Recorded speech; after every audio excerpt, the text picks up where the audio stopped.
co-host Aurora, and this is Viral News, bringing you all the relevant information about viruses in today's society. Breaking news! A new virus has been discovered in the Guangdong province in southern China. It is called Severe Acute Respiratory Syndrome, or SARS for short. Not another new disease. Have they discovered what causes it yet? Well, Michael Lai, a virologist at the University of Southern California, says the virus's genome is similar to that of both a mouse and a bird virus, hinting that it may be a mix of the two. Quote, "My analysis suggests that it likely existed in a wild animal, probably a bird. It jumped species only recently when it came into contact with a human being," he says.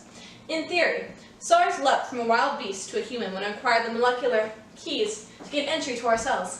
Oh, I hope this disease doesn't have severe symptoms. So how can I avoid getting it? Well, it spreads through coughing, sneezing, and coming into contact with any of the sick person's bodily fluids, such as saliva. According to researchers, the symptoms are pretty close to the flu, including high fever, fatigue, headaches, and so on. Later stages of the disease present symptoms like a cough, difficulty breathing, and lack of oxygen in the blood. Wait, so since the flu virus and SARS virus both present similar symptoms, how can you distinguish between the two without going to a doctor? Sadly, there's not a concrete way to tell. However, there are lab tests that can tell you if you have the coronavirus causing SARS. That's really unfortunate because it means people might think they have the flu and just continue to spread it without knowing that they have SARS. I wonder if we can find a doctor researching the disease that can tell us more information. Good idea, Rachel. Let's go. Here we are in the office of Dr. Robinson, hoping to get to interview him about SARS. So, Rachel, earlier today I mentioned that it was a virus. Now, can you please explain to us the differences between a virus, to a bacteria or parasite? Well, viruses attack cells by hijacking their protein synthesis function, forcing them to replicate the proteins that make the virus rather than the proteins that the cell needs. And then, because so many viruses have been replicated, the cell ends up bursting, which allows the virus to spread throughout the body. SARS is specifically a respiratory disease. It targets cells in the lungs, the nose, and the sinuses. Viruses are non-living and don't need food, but they do damage cells because they are bursting. It results in air sacs in the lungs becoming filled with fluid, which prevents them from fulfilling their function of transporting oxygen. Wow. It also compromises the immune system, unlike other pneumonia-causing pathogens, which do not. Wow. Rachel, Aurora, Dr. Robinson will see you now. Hi, we're two researchers from Viral News, and we were hoping to get more information about the virus SARS today. Is there any of the information that you can share with us, or is it too classified for the general public? Well, I'm busy with patients right now, but I can give you some quick information. SARS is a respiratory disease, and it causes pneumonia in the late stages, which means it will have very similar symptoms to other respiratory diseases that also cause pneumonia, such as the flu. SARS, unlike these other diseases, generally causes symptoms including headaches, fevers, body aches, and a high fever. Sorry, I can't really share any more information right now. I gotta go back to my patients.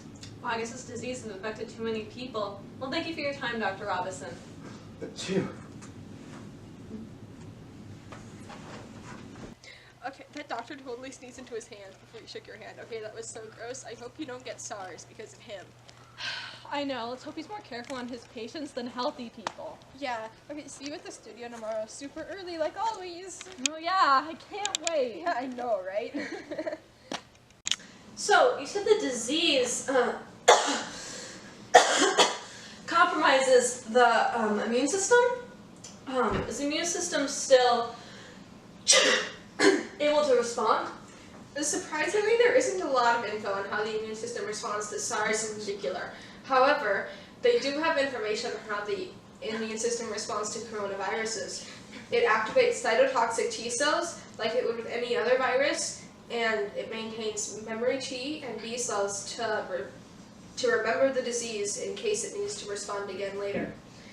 The macrophage ingests foreign material of the virus, and then it goes around and finds a T cell that can fight this particular virus. Once it finds that, the T cell is able to activate the cytotoxic T cells, which reproduce and then attack the virus. Oh wow. So, how do the T cells know to kill the virus so specifically, you may ask? Well, they pick cells to attack based on the MHC, which binds peptides from the pathogens to the cell's surface, so then the T cell can tell that the cell is abnormal. Oh wow, that's... Oh my god, Aurora, are you okay? Because you sound really, really bad. I think you need to go to the hospital. As our viewers can see, I am coughing, sneezing, I have a terrible headache, and I'm burning up. That doesn't sound good at all. It looks like you could possibly have a flu or maybe even SARS. If it were, you'd have a 1 in 10 chance of dying, so we need to get you into care very quickly. Unfortunately, there are no specific treatments for SARS, but we don't necessarily know if we'd be using those because we'd have to do a chest scan to determine if it actually was. Even if it was SARS, what we'd likely do is use supportive care instead. We put you on a respirator if things got bad enough, and we can use medicine to reduce your fevers, your coughs, and your sneezing to help you recover easier. There is an experimental treatment derived from the roots of licorice plants, but it's far from a cure, although it could certainly be helpful in your recovery. Oh, no cure, huh? Well, thank you for that, Dr. Robinson. You're welcome. Now, a word from our sponsors. Do you have weight problems? Do you want to just eat, and never stop, and eat anything you want, regardless of the consequences? Well, we have the perfect solution for you. Tapeworms. With our tapeworms, you will literally be eating for 2, so you can eat as much as you want. Wow. Absolutely no repercussions. These tapeworms are so amazing. They literally allow you to eat whatever you want. We've tested it. You can literally eat almost anything. As long as it is edible, you can eat it. In fact, we've got a medical expert that we just found on the street. Come on over here, Dr. Kearney. Validate this product for us. I can say with confidence that 0 out of 10 doctors endorse this product, but you should definitely try it anyway. Our product is so amazing. We'll know you love it. In fact, we're willing to send it to you for only $19.95 per tapeworm, with plus, of course, shipping and handling. In fact, if you place your order within the next 2 hours, we'll double it free. That means 2 tapeworms for the price of 1 at only $19.95. Of course, you will have to pay separate shipping and handling. Alright, thank you so much. Tapeworms, buy them now. Always buy them. Never stop buying them. They're doctor approved. This has been a paid presentation by Effective Healthcare and Weight Loss Solutions, LLC. Call 1-800-EATING-FOR-2 now. I repeat, call 1-800-EATING-FOR-2 now. If you call in the next hour, you can get 2 worms for the price of 1. You heard that right. 2 tapeworms for the price of 1. No side effects, no exercise, no restricting your diet. Side effects may include abdominal pain, vomiting, nausea, general weakness, inflammation of the intestine, diarrhea, sleeping difficulties, dizziness, convulsions, malnutrition, vitamin B12 deficiency. Oral medication and anti-inflammatory medications not included. Must be 18 or older to order. Thank you for tuning in to Viral News this evening. We happen to be interviewing a researcher about SARS today. This is the disease that my fellow co-host Aurora was infected with 10 years ago. Hello, I'm Dr. Harold Winston, a medical researcher from the University of Washington. I actually worked with the CDC and the other World Health Organizations that worked together to stop the SARS outbreak in 2002-2003. Thank you so much for having me on today. Yeah, it really sucked being infected. There's no cure, so I had to wait for my immune system to fight off the disease. However, it only took about 2 weeks. Thankfully, I'm still alive, though. I'm really sorry you had to go through that, Aurora. Dr. Winston, have there been any treatments discovered to stop the spread of the disease? There haven't been any treatments for SARS specifically developed because the disease hasn't outbroken again, and therefore it's not really needed. But we can use general antivirals for similar infections. And for example, if your symptoms were caused by bacteria, we could also use antibiotics. Or for another type of disease, a parasite disease, we could use antiparasitics. So to answer your question, no, there's not been any specific treatment for SARS developed, but we do have options for similar diseases and other. Were there any other outbreaks of SARS besides the one Aurora was infected in? No, there were not. The only outbreak was, as you know, started in 2002 and into 2003, and it started in Guangdong, China. In that outbreak, roughly 8,000 people would be infected, where 800 of them would end up dying. But yeah, there have not been any other outbreaks. Although there have been reports of researchers from laboratories getting infected with the disease after they've been working with it during our examinations of the disease, but because these never spread to the general public and were only contained to researchers, these are more classified as laboratory incidents rather than actual outbreaks. How did you stop the spread of SARS during these outbreaks? And do you have any other advice for stopping its spread if it were to outbreak again today? Well, we stopped it by partnering with health organizations from throughout the world, including the WHO, and from countries such as Canada and Australia. We combined our information so that we could track who got the disease from where and where they were going, so that we could quarantine in all the areas where it would likely to spread, and by using this method we were able to stop the spread of SARS and contain the outbreak. And if you wanted to stop this disease in the future, you'd likely want to practice the same things you would do with any other respiratory disease.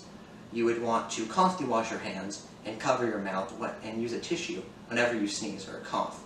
If you have to go outside, you would always want to make sure you're wearing a surgical mask so that none of your bodily fluids could get on anyone else and spread the infection.